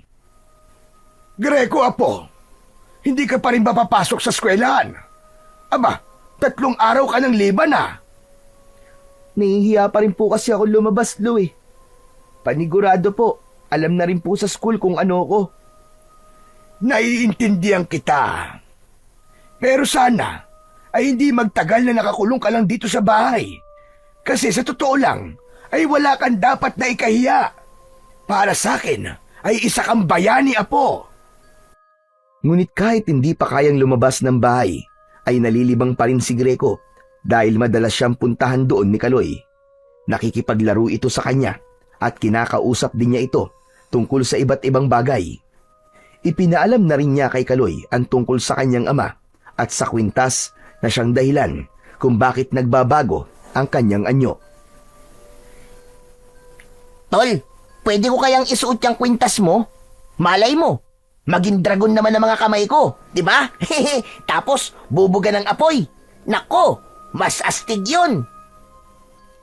Walang epekto ang kwintas na to sa ibang tao, Kaloy. Ginawa talaga to para sa akin ng tatay ko. Saka, wala kang dugong taong reptilian eh. Kaya, hindi to gagana sa'yo. Pero, maswerte ka. Kasi normal ka. Ako kasi, kailangan ko pang ipaliwanag sa mga tao kung sino o ano ako. Kailangan ko pang may magpatunay bago nila ako matanggap. Sus, at drama mo naman. Pero wag ka mag-alala. Pakiramdam ko, nag-iisip lang ang mga tao. Darating din ang araw na matatanggap ka rin nila. Sana nga, para naman nakakalabas na ako. Pwede ka naman lumabas eh. Walang pumipigil sa'yo, no? Saka walang mananakit sa'yo. Subukan lang nila at makakalaban nila ako. Bahagyang natawa si Greco sa sinabing yun ni Kaloy. Isang umaga, habang naglilinis si Greco sa loob ng bahay, ay narinig niya ang yabag ng mga paa sa labas. Pumasok si Lolo Agapito at hinila nito si Greco sa labas. Doon ay sumalubong sa kanila ang mga tao sa baryo. Isa-isang lumapit ang mga yon kay Greco upang humingi ng paumanhin. May ilan din na nagpasalamat sa kabayanihan niya. Dahil doon ay hindi na napigilan ni Greco ang mapaluha dahil sa labis na kasiyahan. Nakaramdam siya ng paggaan sa dibdib dahil nakita niyang tanggap na siya ng mga tao sa kanilang baryo. Isang gabi, mahimbing na natutulog si Greco sa tabi ni Lolo Agapito. Tahimik ang paligid at walang senyales na may sasalakay na mga aswang. Simula ng malaking laban ni Greco sa mga aswang, ay tila natakot nang bumalik sa baryo nila ang mga yon dahil sa kanya. Ngunit sa gitna ng pagtulog ni Greco, ay bigla siyang napabalikwas ng gising. Habol niya ang paghinga na parabang pagod na pagod siya. Hanggang sa nakarinig siya ng huni ng mga ahas sa labas ng kanilang bahay. Nagtaka siya dahil sa tagal na nilang nakatira doon ay wala siyang nakitang ahas. Tumayo si Greco, sumilip siya sa bintana at may nakita siyang isang matangkad na lalaki na nakatayo sa harap ng kanilang bahay. Madilim, kaya hindi niya gaanong makita ang mukha ng lalaki. Habang nakatingin siya sa lalaki, ay may puwersa na nagtutulak sa kanya na lumabas. Dahil sa kagustuhan na malaman kung sino ang lalaking nasa labas, ay nagdesisyon si Greco na lumabas na ng bahay. Marahan siyang naglakad palapit sa lalaki at habang palapit siya ng palapit rito, ay nakita niya ang mga mata nito na parang ahas. May kaliskis din ito ng ahas sa braso at leeg. Kapansin-pansin din ang buntot nito na nakasayad sa lupa na alam niyang sa ahas din. Biglang kumabog ng malakas ang puso ni Greco. Ang unang pumasok sa isip niya ay baka yun ang kanyang ama na si Serpino. Mabuti naman at lumabas ka, Greco. Alam mo bang matagal na kitang hinahanap? Narinig ko na may isang batang may mga kamay na kobra ang nakikipaglaban sa baryo na ito. At alam ko na ikaw na kagad yun. Teka, kayo po ba ang tatay ko? Hindi ako ang iyong ama. Si Serpino ay kapatid ko. Mas matanda siya sa akin. Ang pangalan ko ay Kamandag. At tulad ng iyong nakikita, ako ay isang reptilian na katulad mo. Kung ganun, tsuhin ko po pala kayo. Akala ko po kasi kayo na po ang tatay ko eh. Walang naramdamang takot si Greco kay Kamandag, lalo na't nalaman niya na kapatid ito ng kanyang ama. Tiyo, alam niyo po ba kung nasan po ang tatay ko? Walang nakakaalam kung nasan si Serpino. Matagal ng panahon simula nang bigla na lang siyang naglaho. Kaya bilang kapatid niya, ay ako na ang pumalit bilang bagong hari ng maharlikang lipi ng mga reptilian. At may mahalaga akong sasabihin sa'yo. Kaya kita hinahanap. Ano pong sasabihin niyo sa akin? Humakbang si Kamandag at inilapat nito ang magaspang nitong kamay sa balikat ni Greco. Kailangan kita, Greco. Kailangan ko ang kapangyarihan ng mutya ng kaliskis ng Haring Cobra. Alam ko na ikaw lang ang maaaring gumamit ng mutyang yon dahil ginawa ni Serpino para sa'yo. Gusto ko na magkaisa tayo sa iisang layunin. Nagliwanag ang mukha ni Greco sa kanyang narinig mula sa kanyang tsuhin. Iisang layunin? Ang ibig niyo po bang sabihin ay tutulungan niyo akong labanan ng mga aswang? Kung ganun, mas lalakas po ang puwersa natin laban sa kanila. Tiyo Kamandag, sigurado ako na mas lalo silang matatakot na sumalakay sa baryo namin. Yan ba ang layunin na iniisip mo? Yan ba ang itinanim ng taong nagpalaki sa'yo? Greco, hindi mo naiintindihan. Tayong mga reptilian ay kalaban ng mga tao. Matagal ng panahon na itinuring nila tayong mga halimaw. Marami na silang pinatay sa mga kalahi natin. At silang dahilan kung bakit kakaunti na lamang ang mga kagaya natin dito sa mundo. Teka, ibig niyo po bang sabihin? Gusto niyo po na tulungan ko po kayo na pumatay ng mga tao? Ganun na nga. Sisimulan natin dito sa baryong ito. At kapag napatay na natin ang lahat ng mga tao rito, ay dito tayo magtatayo ng ating bagong kaharian. Mula rito, ay papalaganapin natin ang ating pananakop. At ikaw, Greco, bilang aking pamangkin, ay siyang magiging kanang kamay ko. Kapag nagtagal, ay hindi imposibleng ikaw ang susunod na magiging hari ng ating lipi ng maharlikang lahi ng reptilian. Bahagyang napaatras si Greco sa mga sinabi ni Kamandag. Pero, ang sabi sa akin ni Lolo Agapito ko, ang gusto ng tatay ko ay magkasundo-sundo ang mga tao at ang mga taong reptilian. Kaya niya ibinigay sa akin ng kwintas ay upang ipakita sa mga tao na kahit nakakatakot ang aking itsura, kapag suot ko ang kwintas ay kakampi nila ako. Nilinlang ka lamang ng iyong lolo. Hindi yun ang layunin ng iyong ama. Maniwala ka sa akin dahil ako ang kadugo mo. Nilikha tayo upang pumatay ng mga tao at hindi makipagkasundo sa kanila dahil napaka-imposible nung mangyari. Kaya sumama ka na sa akin, pamangkin. Simulan natin ang pananakop sa baryong ito. Hindi! Ayoko! Ayoko sumama sa'yo, Tiyo Kamandag! Hindi ako naniniwalang yan ang gusto ng tatay ko. Mabait siya! Yun ang sabi ni Lolo sa akin! Nanlaki ang mga mata ni Kamandag. Tila hindi nito inasahan ang sagot na yon mula kay Greco. Mukhang talagang nalaso na ng lolo mo ang utak mo. Maniwala ka sa akin, Greco. Kalaban natin ang mga tao. Darating ang araw na halimaw na naman ang magiging tingin nila sa'yo. At sila mismo ang papatay sa'yo.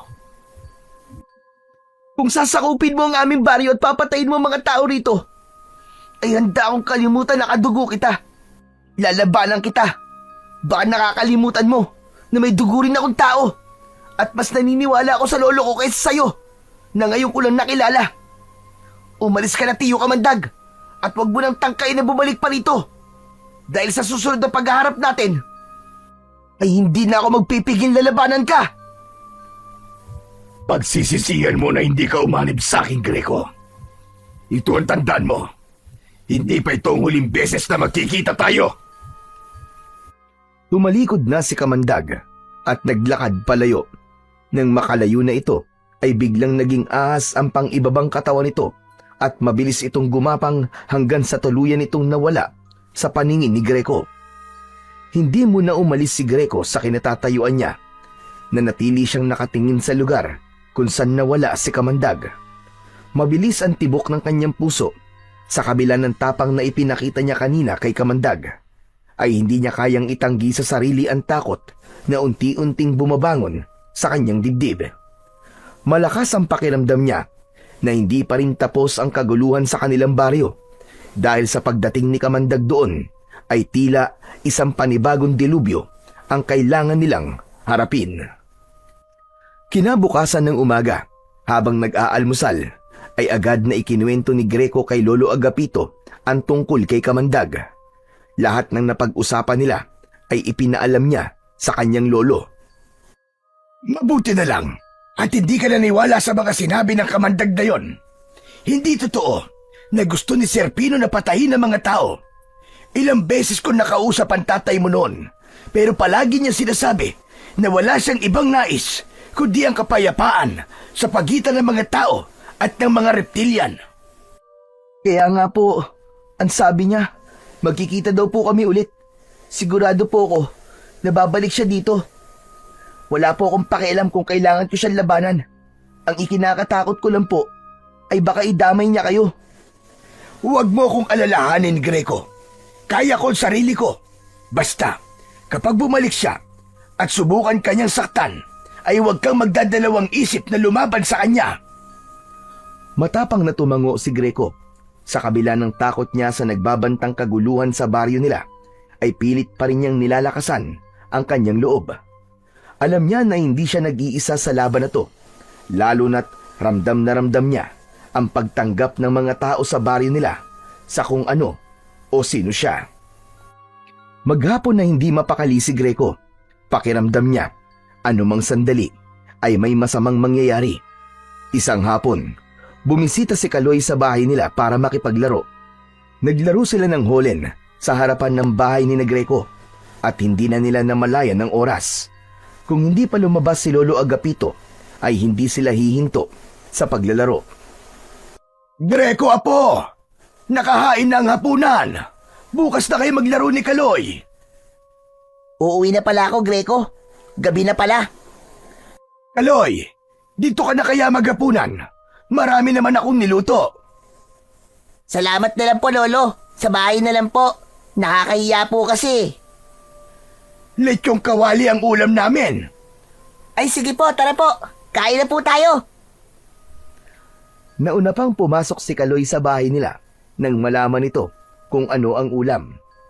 Pagdating ni Greco at Lolo Agapito sa kusina, ay nakaupo na ron si Kaloy at sumasandok na ng kanin. Umupo na rin sila at nagsimulang kumain. Habang tahimik silang kumakain, ay biglang natigilan si Greco dahil sa mabigat na presensya na kanyang nararamdaman. Binitiwan na muna niya ang kutsara at luminga na parang meron siyang hinahanap na hindi niya alam kung ano. Apo, bakit tumigil ka sa pagkain? May problema ba? Hindi ko po alam, Lolo. Bigla pong bumigat ang pakiramdam ko eh. Hehehe, paano hindi bibigat ang pakiramdam mo? Eh, ang dami mo na yatang nakaing taba ng baboy. Na-high blood ka na yata. Puro ka naman kalokohan, Kaloy. Hindi ako nagbibiro. Parang may kakaiba talaga sa paligid. Sandali lang po, Lo ah. Titignan ko lang po dun sa labas. Tumayo si Greco at nagpunta siya sa pintuan. Natigilan siya nang makita si Kamandag na nakatayo sa harapan ng kanilang bahay. Nakangiti ito sa kanya, kaya kita niya ang dalawang matutulis nitong pangil. Lumalabas-labas pa ang dila nito, nakagaya sa ahas. Ang mga kamay nito ay may itim na matutulis na mga kuko, na gaya sa isang bayawak. Sinasabi ko na nga ba, kaya ang bigat ng pakiramdam ko ay nandito ka na naman. Hindi ba? Ang sabi ko sa'yo ay babalik ako. At dahil salungat ka sa gusto kong mangyari, ay kailangan kitang patayin dahil paniguradong magiging hadlang ka lamang sa mga plano ko. Mula sa likod niya ay narinig niya ang papalapit na sina Lolo Agapito at Kaloy. Sino ba yung kausap mo dyan, Greco? Diyos ko po, anong klaseng nilalang yan? Hala, ang pangit. Parang taong tuko. Lolo, siya po si Tiyo Kamandag. Siya yung naikwento ko sa inyo kaninang umaga. Pakikuha po ang kwintas ko, Lolo. Tatapusin ko na po ito ngayong gabi. Mabilis na kinuha ni Lolo Agapito ang kwintas. Nang maibigay nito yon kay Greco, ay agad niya yung isinuot. Gumapang ang kakaibang enerhiya sa katawan niya, kasabay ng pagbabago ng anyo ng kanyang mga kamay. Lumitaw mula roon ang dalawang ulo ng haring kobra na tila galit na galit. Akala mo ba ay natatakot ako sa iyo, Greco? Mas malakas pa rin ako sa iyo kahit nasa iyo pa ang kwintas ng iyong ama.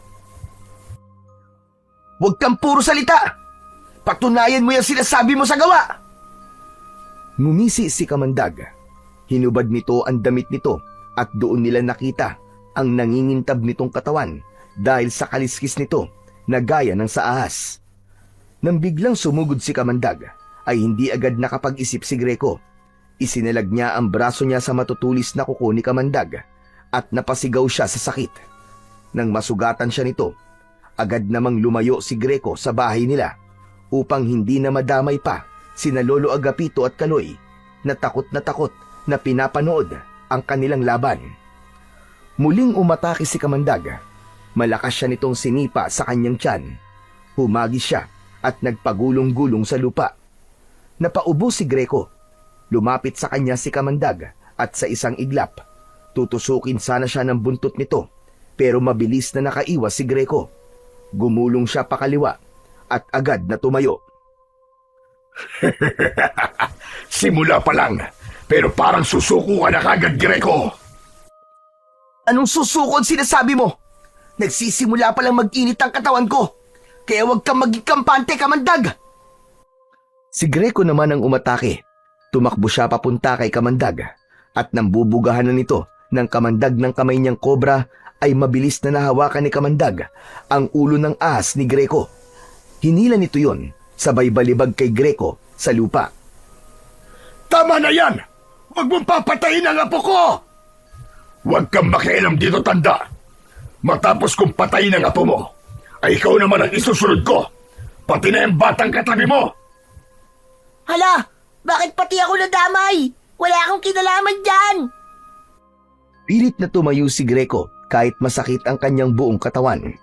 Labis ang pagkadismaya niya sa sarili dahil pakiramdam niya ay wala siyang laban kay Kamandag. Sa muling pagtama ng mata ni Kamandag sa kanya, ay ngumisi ito na para bang minamaliit siya. Alam ko na hanggang ngayon ay hinahanap mo pa rin ang tatay mo, Greco. Kung ako sa'yo, huwag mo na siyang hanapin. Dahil ako mismo magdadala sa'yo kung nasan siya sa oras na mapaslang na kita. Anong pinagsasasabi mo?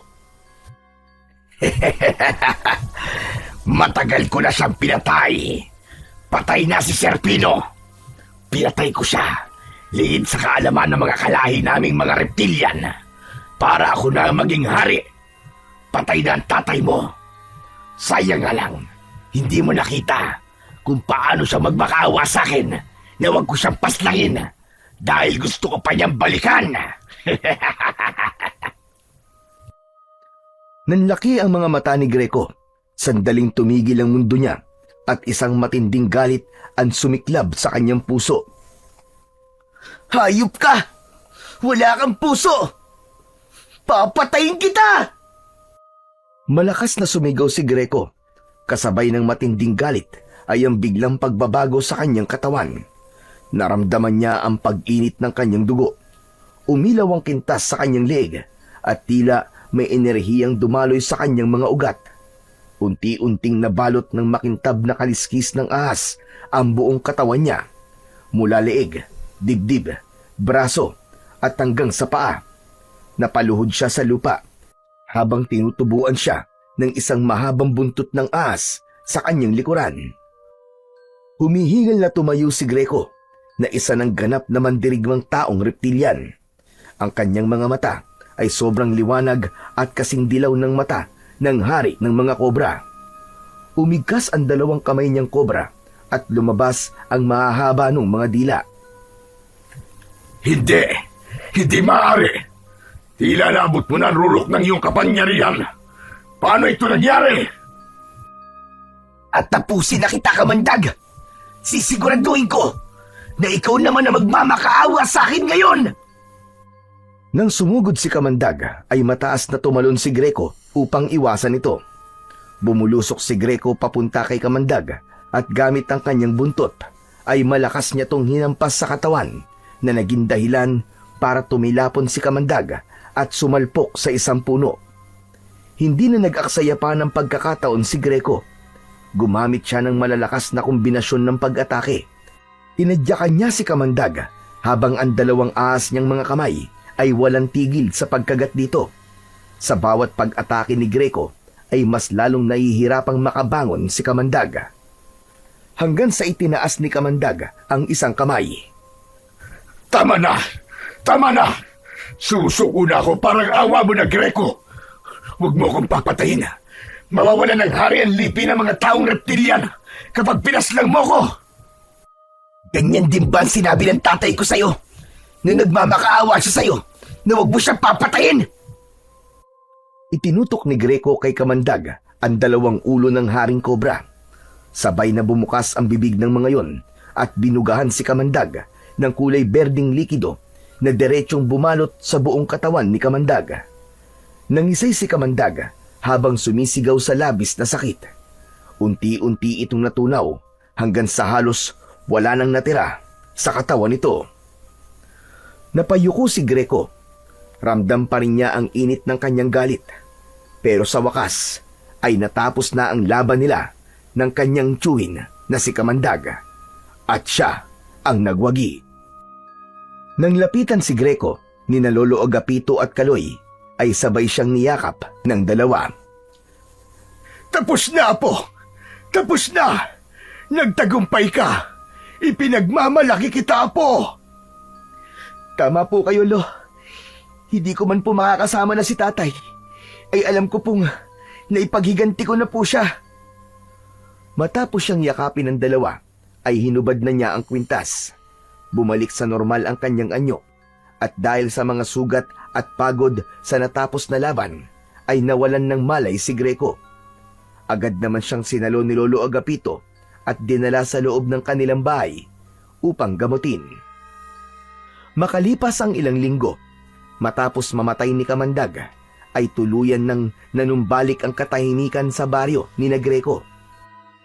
Isang araw, dumating ang mga taong reptilian sa bahay ni Greco at inalok sa kanya ang trono ng hari sa kanilang lipi.